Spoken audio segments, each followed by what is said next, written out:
Hello, मेरा नाम पल्लवी मेहरा है और आज के मेरे इस वीडियो का विषय है एंजाइटी।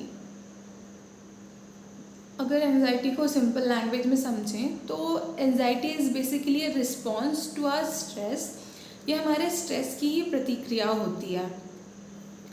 जब हमें स्ट्रेस होता है, स्ट्रेस यू स्ट्रेस होता है और एक डी स्ट्रेस होता है। तो डी स्ट्रेस के कारण जब हमें डिप्रेशन होता है और डिप्रेशन काफ़ी लंबे समय तक चलता है और डिप्रेशन को जब हम बार बार इग्नोर करते हैं तो जो स्थिति उत्पन्न होती है वह एंजाइटी की स्थिति कहलाती है।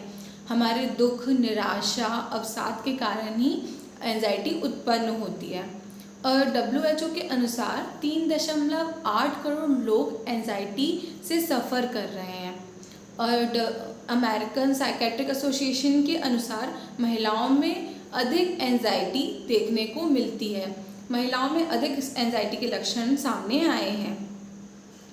जो एंजाइटी है वह भविष्य के खतरे के प्रति अति सजगता की स्थिति होती है, जिसके नकारात्मक प्रभाव हमारे शारीरिक व मानसिक स्वास्थ्य पर देखने को मिलते हैं। फ्राइड ने एंजाइटी के 3 प्रकार बताए हैं: रियलिस्टिक, न्यूरोटिक और मॉरल। तो जो रियलिस्टिक एंजाइटी होती है वह बाह्य वातावरण के वास्तविक घटनाओं से संबंधित होती है। यह हमारे वातावरण में जो भी वास्तविक खतरे होते हैं उनके प्रति अति संवेगिक अनुक्रिया होती है। उदाहरण के लिए आग लगने की स्थिति, सांप को देखना, भूकंप आना आदि से डर कर, परेशान होकर यह स्थिति उत्पन्न होती है। जो हमारा डर इन स्थितियों के कारण उत्पन्न होता है वही रियलिस्टिक एंजाइटी कहलाता है।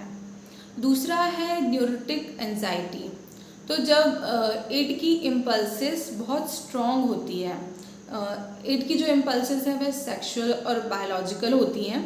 तो जब इड की इम्पल्सेस बहुत स्ट्रॉन्ग, बहुत प्रबल होती हैं, तब हमारा ईगो उसे समझाने का प्रयास करता है, उसकी इम्पल्सेस को कम करने की कोशिश करता है। तो जब हमें डर उत्पन्न होता है कि कहीं हमसे ये गलती या ये कार्य ना हो जाए, कि हमारी इतनी प्रबल इच्छा है इस कार्य को करने की और उस वक्त हमें ये डर भी बना होता है कि यह कार्य हमसे ना हो जाए, तो ये जो स्थिति बीच में उत्पन्न होती है डर की, यह न्यूरोटिक एंजाइटी कहलाती है। और थर्ड है मॉरल एंजाइटी। तो इट की जब इम्पल्सेस के कारण जो हमसे कार्य हो जाता है जो हमें नहीं करना होता है, तब जो हमारा सुपर ईगो है वह हमारे ईगो को पनिशमेंट देता है। जब हमें पता होता है, हमें हमारे मॉरल वैल्यूज़ पता होती हैं कि हमें क्या कार्य करना और नहीं करना है, जब हमें इस बात का ज्ञान होता है तभी हमें इनसिक्योरिटी या फिर गिल्ट की फीलिंग आती है। तो सुपर ईगो हमारे ईगो को गिल्ट और इनसिक्योरिटी के माध्यम से ही पनिशमेंट देता है। और यह इनसिक्योरिटी के माध्यम से जो हमें मेंटल पेन या जो हमारा मेंटल स्टेट होता है उस वक्त, उसे मॉरल एंजाइटी कहते हैं। इसके कुछ लक्षण भी हैं, जैसे पसीना आना, सांस फूलना, सोने में समस्या, नींद का ना आना, अधिक परेशान होना और अधिक सोचना, किसी भी एक विषय के बारे में बहुत ज़्यादा ही सोचना, हमेशा थकान महसूस करना और किसी भी कार्य में मन ना लगना, सर दर्द होना, बहुत ज़्यादा पैनिक कर जाना और हमेशा खतरे का डर बने रहना। ऐसी घटनाएं जो हो सकती हैं या होने वाली हैं उनको लेकर बहुत ज़्यादा ही सोचना, इस तरीके के कुछ लक्षण एंजाइटी में हमें देखने को मिलते हैं। अब एंजाइटी का ट्रीटमेंट। तो एंजाइटी का उपचार हम क्लिनिकल माध्यम से, क्लिनिकल तरीके से भी कर सकते हैं, पर अभी हम यौगिक ट्रीटमेंट देखेंगे।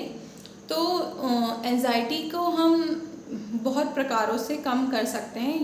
योग में बहुत सी विधाएं, तकनीक हैं जिनसे हम इससे बाहर आ सकते हैं।